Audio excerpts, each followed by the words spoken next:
All right, this room, Fondness and Admiration, is one of my favorites because it's one of the most abundant areas of our relationships. The more we put into it, the more we get back. And this is really all about having a habit of mind of gratitude and appreciation for your partner. So instead of having a chip on our shoulder and scanning our environment for what's going wrong, we flip that around and we scan the environment for what's going right.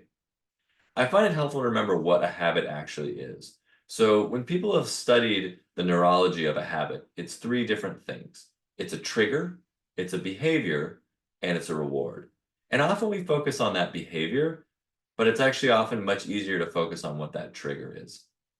And sometimes if we can notice what the trigger is for a negative behavior, we can swap that out and try putting a positive behavior in there.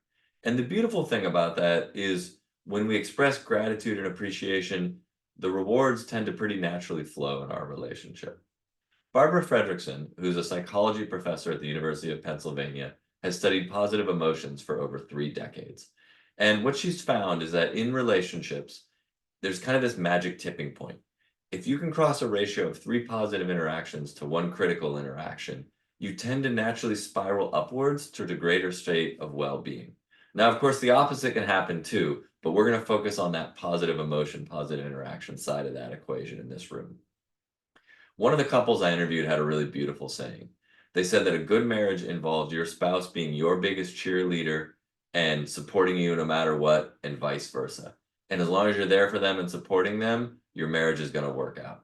And what I loved about this was she had a PhD in science and he was a tech entrepreneur. And they were really as different as could be professionally. But because they had that mutual gratitude, appreciation, and support for each other, their marriage worked out really, really well. All right, my 4 favorite ways to cultivate fondness and admiration that don't take a lot of work. The first one is don't say nice things behind your partner's back. I love remembering this because it's a bit of a shock. We think of that phrase normally being about gossip. But I've also noticed that we often have this tendency to think a nice thought about our partner and then suppress it for whatever reason. So I commit to anytime I think something nice about my wife, I say I'm either going to say it immediately in the moment, I'm going to text her if we're apart, or I'm going to write it down and I'm going to say it that evening.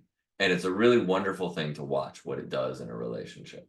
All right, the second thing, really simple thing that we can all do, put a really happy photo that represents the best of your relationship and the best of your spouse on your phone or on your computer as the background wallpaper, so you're constantly reminding yourself of that best version of each other. All right, the third one. It's kind of the opposite of the first one. Every time you notice yourself wanting to kind of nitpick, talk about something being not quite right, replace it with an appreciation for what did get done. So sometimes I see couples where they want to say, oh, why is there a dirty glass and water all over the counter? Instead of saying, wow, thank you so much for taking 10 minutes and cleaning up all the other dishes.